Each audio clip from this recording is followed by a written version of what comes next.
दोस्तों, India S TV में आप लोगों का बहुत बहुत स्वागत है। मित्रों, इस समय हमारी टीम मिल्कीपुर विधानसभा के गांव-गांव पहुंच यहां होने वाले विधानसभा उपचुनाव का सर्वे कर रही है, क्योंकि यहां पर बहुत शीघ्र ही चुनाव की घोषणा होना है।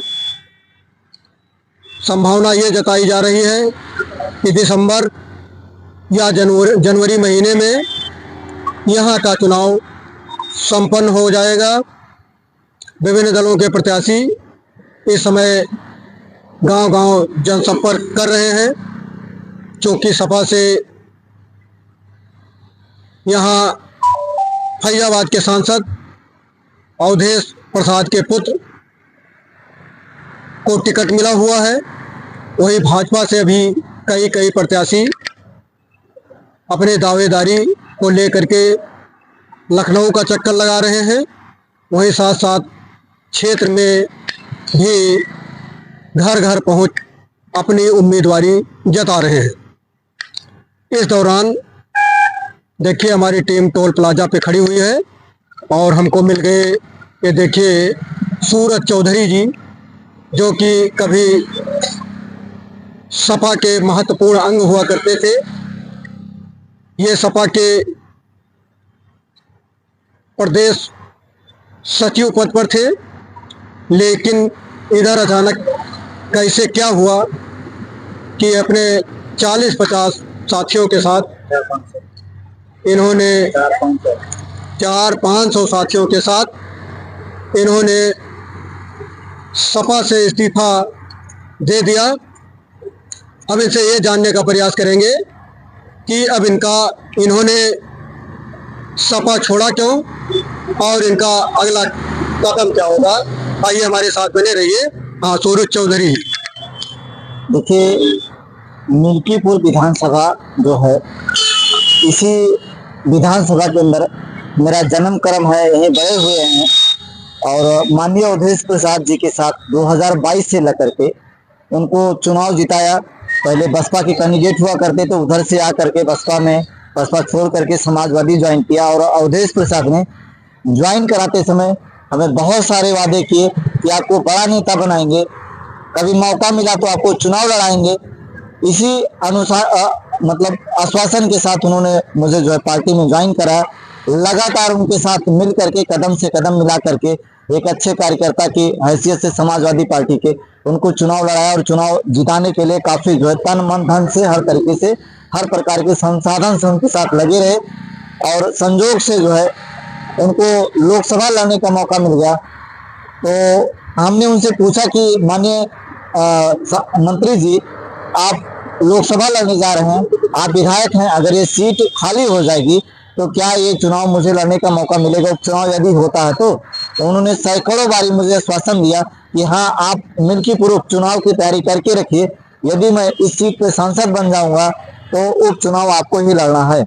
लगातार मैं उनके साथ डटा रहा और जब वो सांसद बन गए तो मैं उनके आवास पे अपने मित्रों के साथ में उनको बधाई देने पहुंचा और उनसे पूछा कि अब आप सांसद बन गए हैं, अब हमें मिल्कीपुर चुनाव लड़ने की तैयारी करना है, आप आशीर्वाद दीजिए, हम जाए मिल्कीपुर के अंदर काम करें और आप जो है हमारे पर आशीर्वाद बनाए। तो उन्होंने एकदम से मुकर गए और कहा कि टिकट उसको मिलेगा, पार्टी जिसको देगी और आपको उसी का साथ देना रहेगा। एकदम से अपनी बातों से पलट गए और ऐसे ही कई सारी उनकी जो भाषा है तिरस्कार की, मीडिया वाले हों चाहे हमारे पार्टी के समाजवादी कार्यकर्ता हों, समय समय पे वो अपमानित करते रहते हैं। इसी सब वजहों से पार्टी को मैंने छोड़ दिया। कई बार उन्होंने बेइज्जत किया, हमको भी बेइज्जत किया, हमारे जो कार्यकर्ता हैं उनको भी समय समय बेइज्जत किया। तो उनकी नीतियां हैं, उनका कार्य करने का तौर तरीका जो है, पार्टी छोड़ने के पीछे अवधेश प्रसाद ही रहे। अच्छा चौधरी जी, ये बताइए, चूँकि आप इसके पहले बसपा के अंग रहे हैं और चूँकि बसपा प्रमुख सुश्री मायावती जी इस समय अपनी पार्टी को और बेहतर प्रदर्शन के लिए पुराने कार्यकर्ताओं को सहेज रही हैं, तो क्या ये आपका इस्तीफा कुछ इसी का हिस्सा तो नहीं है? नहीं, देखिए, बसपा के बारे में बसपा सुप्रीमो बहन जी बहुत अच्छी नेता हैं, लेकिन उनकी उम्र जैसा हम लोग देखते हैं, हम लोग समाज को और लोगों को बेहतर समझते हैं, तब उनको आराम की जरूरत है। तो ऐसा कोई फिलहाल मामला नहीं है। हाँ, ये जरूर है, जब से मैंने छोड़ा, बहुत सारे दलों का, बड़ी बड़ी पार्टियों का ऑफर आ रहा है कि आप हमारे पार्टी में आ जाएं, हमारी पार्टी में आ जाएं और आप चुनाव लड़िए, हम पूरा सहयोग करेंगे, पार्टी में बड़ी जिम्मेदारी देंगे। इसी तरीके से एक ऑफर मेरे पास आजाद समाज पार्टी भीम आर्मी, जिनका चुनाव निशान केतली है, चंद्रशेखर रावण जी की पार्टी है, उस दल पे भी बड़ी संख्या में युवा है। उस दल के बारे में मैंने ऐसा सुना हुआ है कि उस दल में युवाओं की भरमार है, वहाँ पे बहुत भारी संख्या में युवा जुड़े हुए हैं और लग करके उनके साथ काम कर रहे हैं। और मेरा ऐसा मानना है कि कोई भी राजनीति जहाँ पे युवा होते हैं, युवा अपने हिसाब से तय करते हैं। तो लोगों ने बताया कि आजाद समाज पार्टी ज्वाइन करके जो है, आप 15 सालों से जो कार्य किया है उसका इस समय आपको प्रतिफल लेना चाहिए और उन लोगों के लिए आपको सेवा करना चाहिए। मिल्कीपुर की जनता के लिए जो यहाँ की मांग है, आप मिल्कीपुर से ऑफर है कि चुनाव लड़िए। आप यदि भीम आर्मी से आएंगे तो भीम आर्मी के प्रति वहाँ के युवाओं का झुकाव है।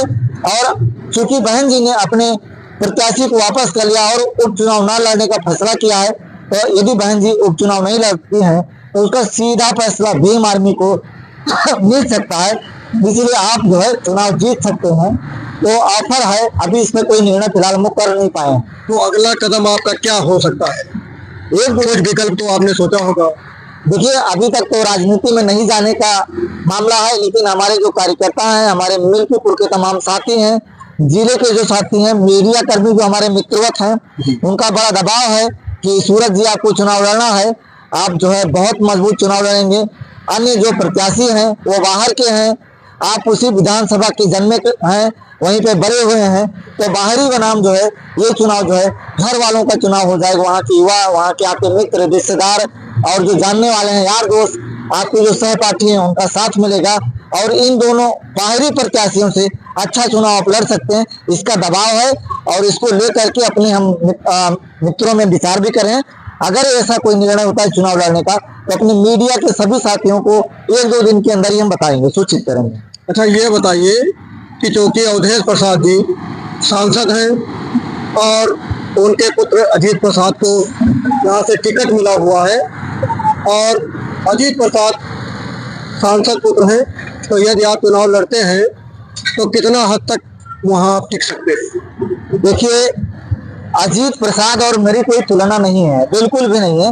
वो तो एकदम किनारे रहे, क्योंकि उनके पास सिर्फ वो सांसद के पुत्र हैं, इसके अलावा कुछ है नहीं, कोई पहचान उनकी अपनी नहीं है।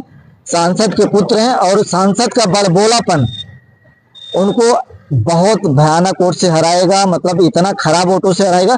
जो समाजवादी का बेस वोट है, वो लोग भी उनसे नाराज हो गए, दुखी हो गए हैं उनके व्यवहार से। और चूंकि जो ये सांसद जी हैं, अभी अपना तो नुकसान कर रही है, समाजवादी पार्टी का जो एक सांकेतिक सीट है मिल्कीपुर की, यहाँ का जो चुनाव जीतेगा 2027 को ये संकेत करेगा, उस पे वो अपना प्रयोग कर रहे हैं, इस टाइप का एक्सपेरिमेंट कर रहे हैं। तो समाजवादी के जो कार्यकर्ता हैं, पदाधिकारी हैं, सिर्फ अवधेश प्रसाद जी को छोड़ करके, माननीय अवधेश प्रसाद जी को छोड़ करके सब नाराज हैं एक तरफ से। माननीय राष्ट्रीय अखिलेश यादव जी इनको सिर्फ मना नहीं कर पा रहे हैं, क्योंकि ये मिल्कीपुर सीट, ये अयोध्या सीट जीत कर गए हैं और उनको गलत फहमी हो गई है कि अवधेश प्रसाद जी ने अकेले सीट जीता है और यही प्रचार कर रहे हैं, दुष्प्रचार की अब हम राजा हो गए, सारी जनता जो है उनकी प्रजा हो गई। जबकि उनको ये नहीं भूलना चाहिए कि राजा के पेट से राजा पैदा नहीं होता। उनको जो राजा बनाया हुआ है फैजाबाद और अयोध्या के हमारे मित्र, यार दोस्त, नाथ रिश्तेदार, हमारे सहपाठी और एक तिनका जोड़ करके हमारे साथियों ने, अयोध्या की जनता ने उनको राजा बनाया, जिसको वो समय समय पे अपमानित करते जा रहे हैं। तो बहुत ही गलत कदम है। वो सम्मान ना करें अयोध्या का, भगवान श्री राम का, लेकिन किसी का अपमान भी ना करें। समय समय पे पूरी अयोध्या उनकी वजह से गाली खा रही है। ये बहुत शर्म की बात है माननीय मंत्री जी। अगर तुम किसी का सम्मान नहीं करते हो तो तिरस्कार भी मत करो, चाहे वो भगवान का हो, चाहे अपने कार्यकर्ता को। इसको लेकर के उनको विचार करना चाहिए, मंथन करना चाहिए। अच्छा, एक चीज और बताइए कि मान लीजिए अखिलेश यादव जी को ये सब बात पता चले और अगर आपको पुनः ऑफर देते हैं यहाँ से चुनाव लड़ने के लिए और आपको टिकट देने के लिए तैयार हो जाते हैं, तो क्या आप सपा में वापसी कर सकते हैं? नहीं, बिल्कुल अब नहीं। एक बारी जब कदम आगे बढ़ा दिया तो पीछे तो संभव ही नहीं है। आप कभी संभव नहीं हो सकता कि मैं उस दल में जाऊँ, वहां कभी कदम नहीं रखो। जहाँ के सांसद भीतर घात करते हो अपने स्वार्थ के लिए, वहां के 7-8 सांसद जो है अपने घर में परिवार में टिकट लेते हैं, वहां के कार्यकर्ताओं की कोई वैल्यू नहीं करते। सांसद कहते हैं कि जो लड़का है वो जो रात दिन उनको चुनाव लड़ा, सूरज चौधरी के बारे में मीडिया कर्मी पूछते तो उनको धक्के मार के निकालने का प्रयास करते हैं। कहते हैं कि उस लड़के का स्टेटस क्या है, जो एक कार्यकर्ता की हैसियत से उनके साथ रात दिन जुटा रहा, और उसको कहते हैं कि उस लड़के की हैसियत क्या है, उसका स्टेटस क्या है जिसके बारे में मैं बयान दूं। स्टेटस तब नहीं समझा जब मैं उनके लिए एक एक लोगों से जाकर के मंच पर वोट मांग रहा था। उस समय स्टेटस देखना चाहिए था। अपने कार्यकर्ताओं की अगर सम्मान नहीं दे सकते हो तो उनकी बेइज्जती मत करिए, नहीं तो कोई कार्यकर्ता समाजवादी का तुम्हारे साथ जुटेगा नहीं, जुड़ेगा नहीं, और तुम समय समय पर बेइज्जत होते रहोगे। वक्त आ गया है, कार्यकर्ता जागरूक है। मेरे जो इस अपमान का जो बदला है, मिल्कीपुर की जनता उनको जो है ऐतिहासिक वोट से हरा देगी। अगर एक चीज और बताइए कि चर्चा है कि कहीं आपकी बीजेपी से कोई गुपचुप चर्चा या कोई दावेदारी तो आपकी नहीं चल रही है? नहीं, बिल्कुल सारे दलों का ऑफर है मेरे पास में, लेकिन मैं किसी दल में फिलहाल जाने वाला ना हूँ।